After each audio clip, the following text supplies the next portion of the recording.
그러니까 선생님은 뭐냐면은 내가 봐봐 내가 19번을 문제를 푼다 그러면은 봐봐 문제 어려웠어도 내가 문제를 보자마자 이거 이렇게 풀어야겠다 그러니까 이런 경우는 없어 얘들아 그러니까 이거를 하나의 조건부터 하나씩 풀어가기 시작하는 거야 그러면 여기서 제일 먼저 시작해야 되는 건 369를 소인수분해하는 거야 그러니까 왜 소인수분해도 안 했냐는 거야 선생님이 그러니까 소인수분해를 하고 그 소인수분해한 걸 통해서 생각을 해봐야지 알겠지? 그러니까 아예 모르는 건 없어 그러니까 너네들이 어떤 조건이라도 풀어나가야지 그 다음에 그게 실마리가 돼서 또 풀리고 이렇게 되는 거야. 그래서 풀이 꼭 적어야 돼요. 그러니까 내가 이 문제를 모르겠더라도 어느 정도 조건은 해석을 할 수 있는 건 해야 돼. 거기서 또 나오는 경우가 많아. 자, 그러면 369. 내가 수 맞죠? 369? 390. 그러니까 선생님 자꾸 수를 잘못 쓰냐. 396 고마워. 자, 그럼 396을 소인수분해가 먼저야. 자, 그럼 396 소인수분해 해볼까? 자, 그럼 3으로 나눠지고요. 자, 그 다음에 2로 나눠지나? 2로 나누면 뭐지? 66. 그 다음에 11로 나눠지네요. 그 다음에 2, 3. 자, 따라서 소인수분해를 하면은 2제곱 곱하기 3제곱 곱하기 11입니다. 그죠? 자, 그리고 나서 이제 소수점 아래 첫째 자리부터 수학마디가 시작할 때 어떻게 될지 생각을 해보자. 얘들아 봐봐. 만약에 90분의 네모꼴이야. 자, 이렇게 되면 첫째부터 시작해? 이렇게 되면 시작하니 얘들아? 시작 안 하잖아. 얘는 뭔가 얘가 뭐 어떤 자리든 한 자리든 두 자리든 여기에 점이 찍히잖아. 그러니까 첫째 자리에는 절대 수학마디 시작 안 하죠. 그죠? 그러니까 분모가 어떻게 돼야 돼? 분모가 무조건 9로 되거나 또는 99 또는 999 이런 식으로 9로 끝나야 돼요. 알겠죠? 9로 끝나야지 자 이렇게 첫째 자리부터 순환마디가 시작합니다. 자 근데 지금 누가 곱해져 있어요? 3점 곱하기 10이라면 99잖아요. 그쵸? 이 99가 살아있으면 돼요.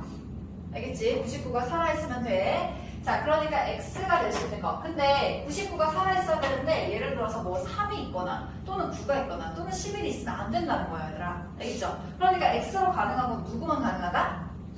4의 배수만 가능하다. 됐어요? 이해됐어요? 따라서 x는 4의 배수만 가능합니다. 그럼 너네들이 찾아야 되는 거는 200 이하의 4의 배수의 개수만 구해주면 돼요. 알겠죠? 얘들아 그러면 뭐야? 바로 50개라고 나오죠? 이렇게 구해주면 돼요. 알겠죠? 자, 그 다음에 볼게요. 자, 우리 25번을 보면은 얘는 이제 뜻이 자 이렇게 있잖아. 근데 이런 게 어려운 게 아니야. 얘들아 요것도 이제 해석을 하면 되는데 자 얘가 지금 보니까 A랑 B를 계산했을 때 큰 쪽이 나오네요. 그죠? B도 더 큰 쪽이 나오는 거 확인할 수 있죠? 자, 따라서 여기서 지금 요 세모 계산이 뜻하는 거는 크거나 같은 수가 나오는구나. 그지? 크거나 같은 수가 나오는구나 라고 구하고 그 다음에 큰 수만 뽑아내면 돼요. 자, 그럼 이거 두 개를 비교하면 되거든? 선생님 이렇게 두 개 비교할 때는 뭐가 나타났어? 그냥 쭉 비교가 될 때까지 나열하면 된다 그랬죠? 얘는 590, 590이니까 요 정도만 나열해도 누가 더 큰지가 나와요. 그럼 얘는 얘일 거냐? 그죠? 그 다음에 얘랑 또 얘를 비교하면 되겠죠? 그럼 얘는 뭐야? 0.49. 당연히 누가 더 크겠어? 얘가 더 크겠죠? 그죠? 얘도 없애. 그러면 얘랑 얘를 비교하면 돼요. 그죠? 얘는 뭐야? 0.5999. 누가 더 커?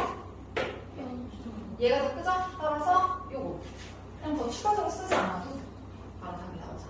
알겠죠? 근데 선생님 사실 그래서 연습장에 풀을 꼭 써라라고 하는 경우도 있는데 솔직히 말하면 여기 단어는 그렇게 중요하지 않아. 왜냐면 이런 식으로 간단히 풀 수 있다면 간단히 푸는 게 나아요. 그리고 나중에 너네가 중학교 가든 고등학교 가든 그 내신 시험 볼 때나 모의고사 볼 때나 연습장을 애초에 못 써요.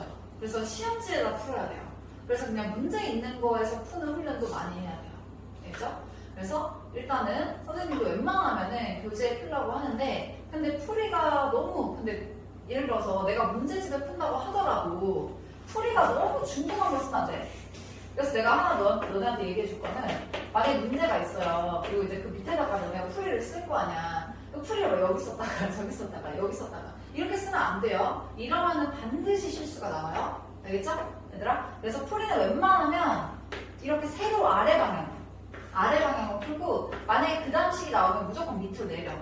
이런 식으로 풀어요. 그리고 만약에 혹시나 풀이가 많아진다 이러면은 약간, 만약에 풀이가 많아서 여기서 안 끝나, 그럼 여기다가 살짝 점선 넣어서 그 다음 줄 이런 식으로 푸는 게 제일 좋아요. 알겠죠? 얘들아? 그래서 유리수와 순환소수는 막 풀이를 막 이렇게 정갈하게 쓰진 않아도 돼요. 이렇게 선생님처럼 최대한 간단하게 푸는 게 좋아요. 알겠죠? 됐죠? 세로식은 지워도 돼요. 세로식? 근데 뭐